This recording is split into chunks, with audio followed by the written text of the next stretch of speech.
I'm male 32, moved into this neighborhood 2 months ago. The neighborhood's busy with many activities and events. I have a next-door neighbor named Steve, from what I'd noticed. Steve has an important place among the neighbors. He's conservative and somewhat influential, if this is the right word. So anyway, Steve keeps inviting me to participate in events, but I tell him I'm busy. I work long shifts as a nurse, and he seems to get personally offended whenever I decline. He was nice about it at first, and then he started spreading rumors about me being agonistic, introverted, and antisocial. So I ignored him. Then he started complaining about everything I do or don't do, like my front door cam, the lights in my driveway, the garage, the dog, and the list is endless. I had a stern conversation with him in front of the other neighbors last week, telling him to leave me alone and stop complaining to the neighbors about me for no reason. He said something about how he was making sure to include me in the events and try to get me to avoid any violations about lights and pets. I said thank you, but I needed to be left alone.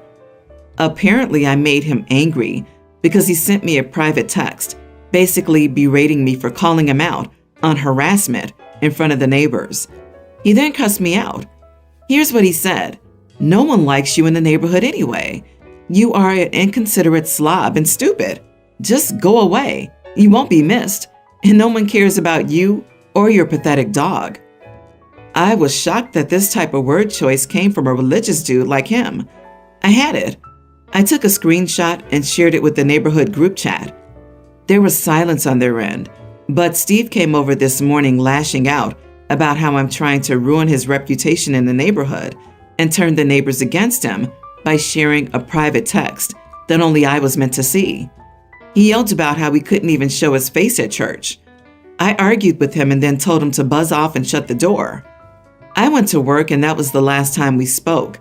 However, I did get a couple of calls from some neighbors about it, which makes me think maybe I shouldn't have shared the text. Am I the idiot? Not the idiot. One should never assume that a text is private. The neighborhood needed to know what kind of person he really was and what he was putting you through. I'm basically trying to ruin his reputation in the neighborhood. Character is who you are. Reputation is who people think you are. This was just a correction of their perception of him.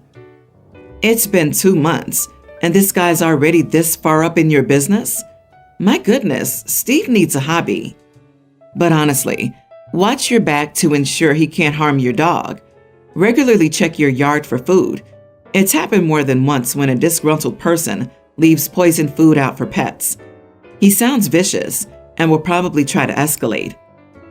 I get the feeling that many neighbors already know what this guy's like. They're just too afraid to make waves, have the same beliefs as him, or don't care.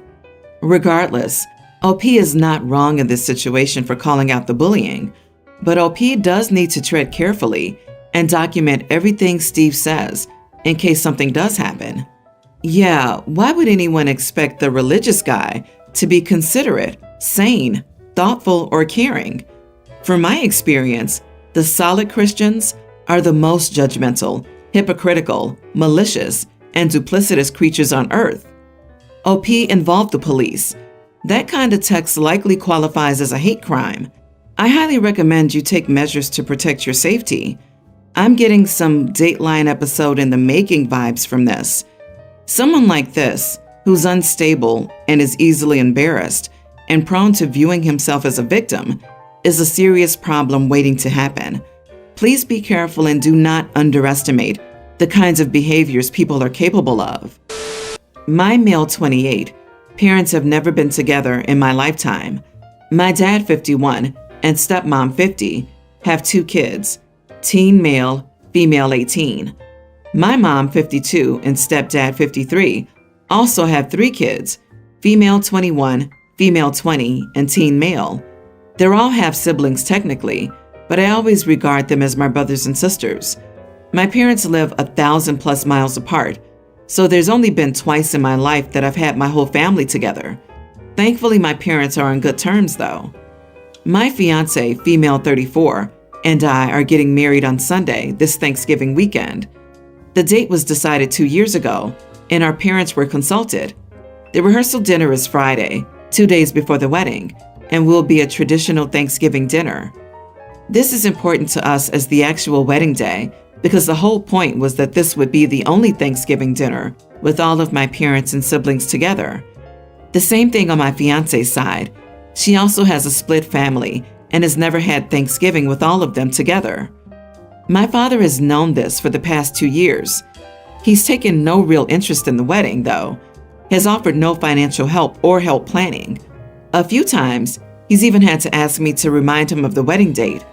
That probably gives you a sense of how involved he's been. Despite this, I've kept him updated throughout the wedding planning.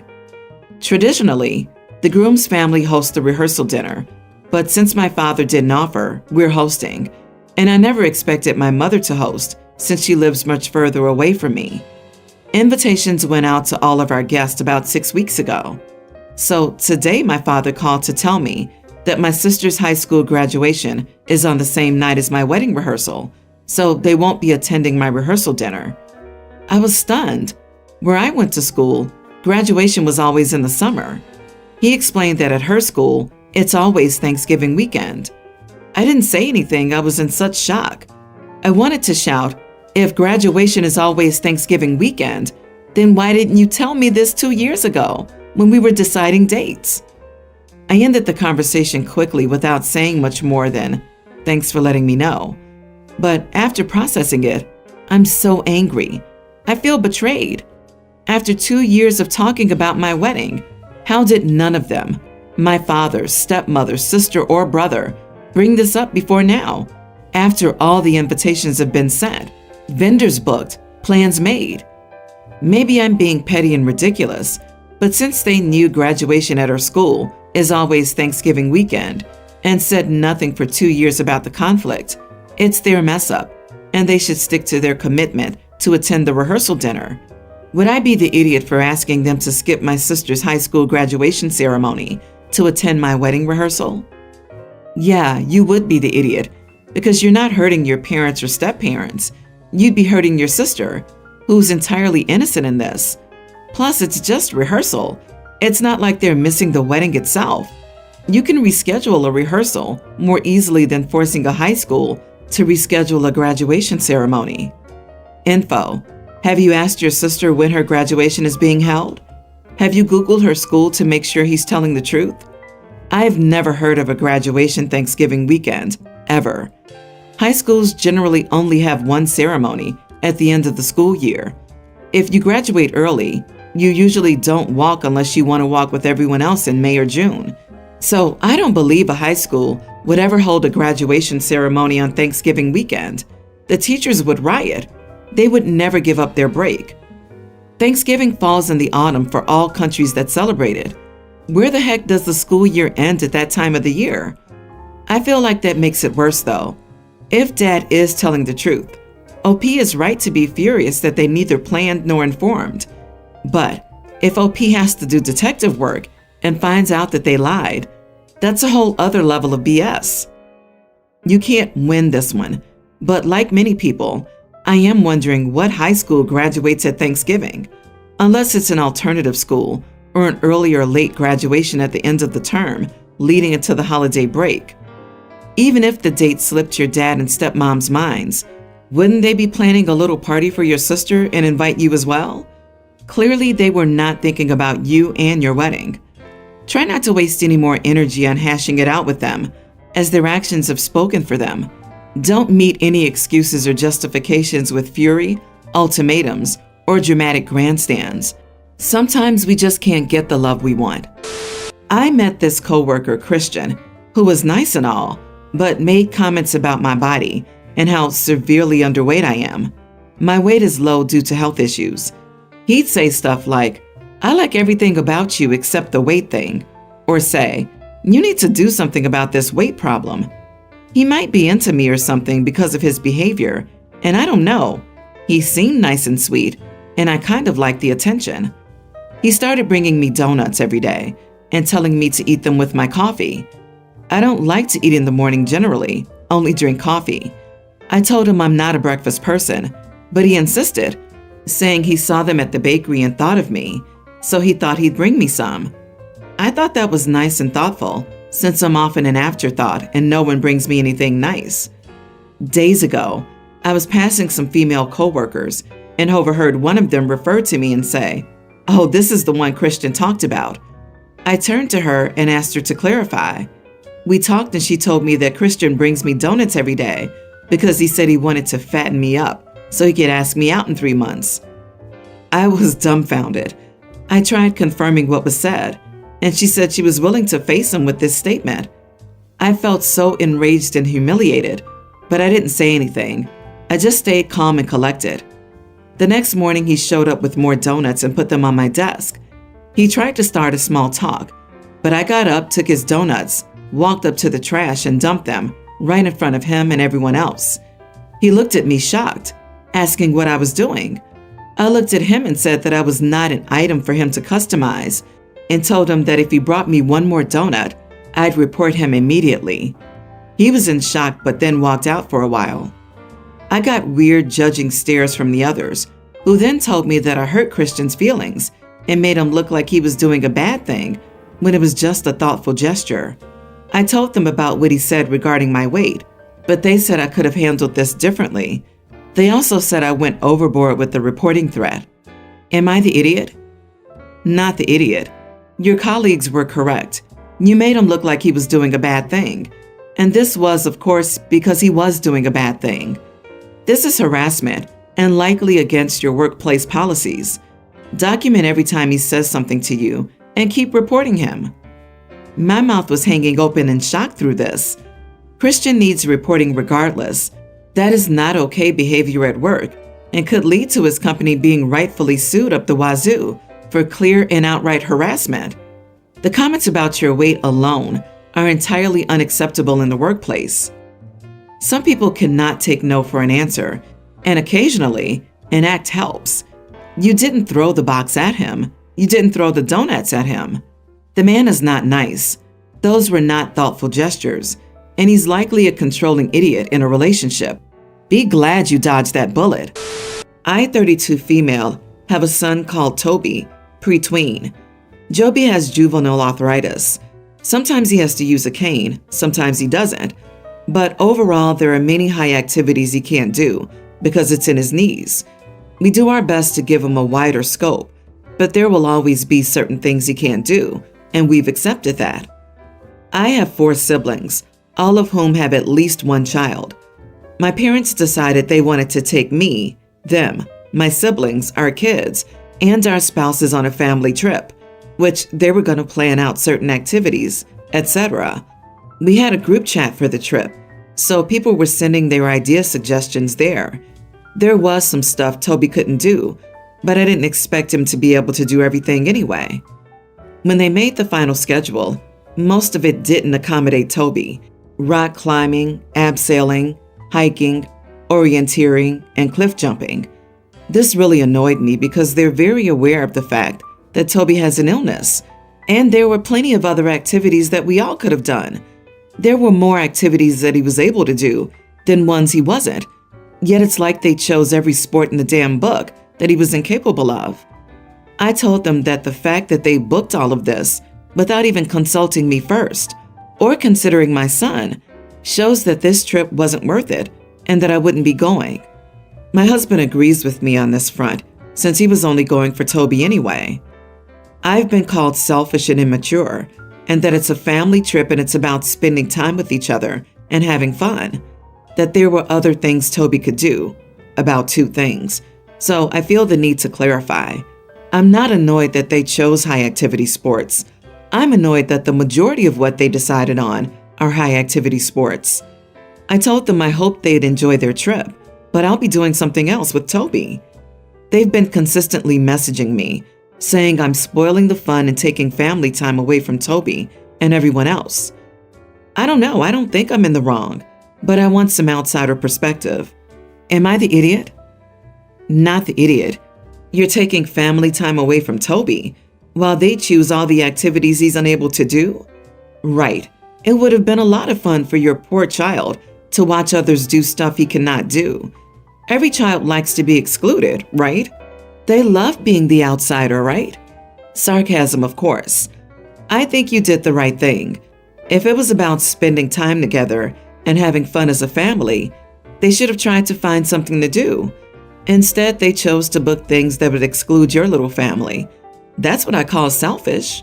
Toby will not have fun watching his cousins have fun while sitting along the sidelines. So what family time are they talking about there? They could have put a little thought about his needs into their plans and chose not to, so they don't get to guilt trip you for not going. Protect your son. How much fun would he have on this trip? I'm guessing none. What is he expected to do while they're off doing things he can't? If it were a true family trip, as they claim, all family members would be included and accommodated.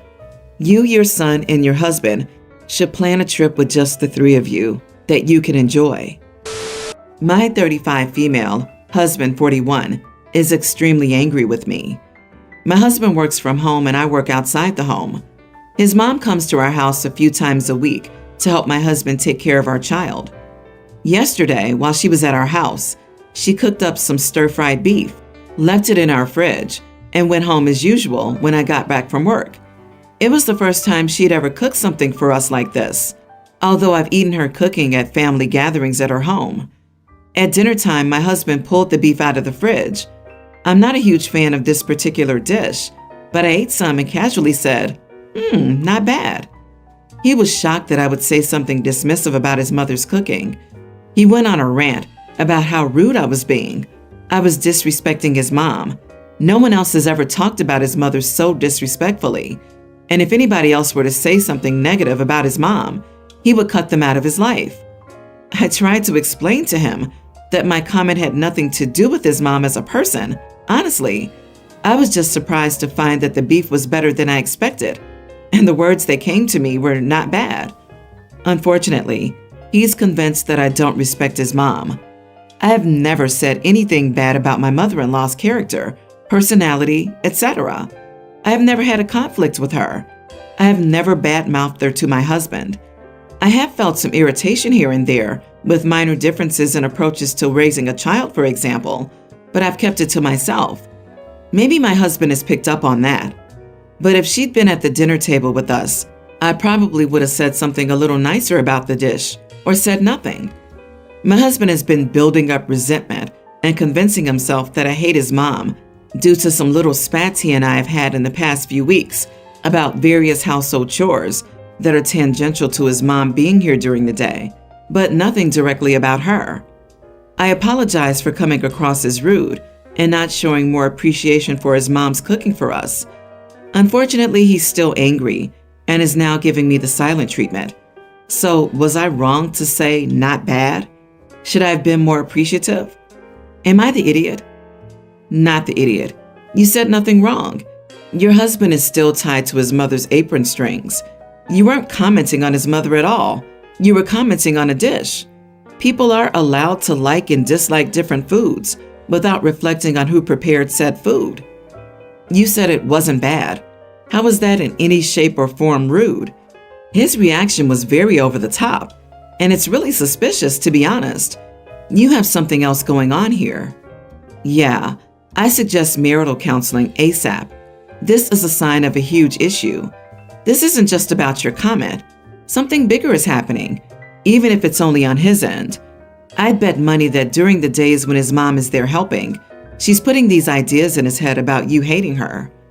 Why isn't your husband able to take care of his kid alone? Besides child rearing and cooking, what else is his mama doing for him? I just had a similar thing happen. For 4 years, I got along great with his mom, or so I thought. Then he and I agreed on something and she didn't like it, and he blamed me. The last time I saw him was just over 2 weeks ago, when he broke up with me, right after Mother's Day.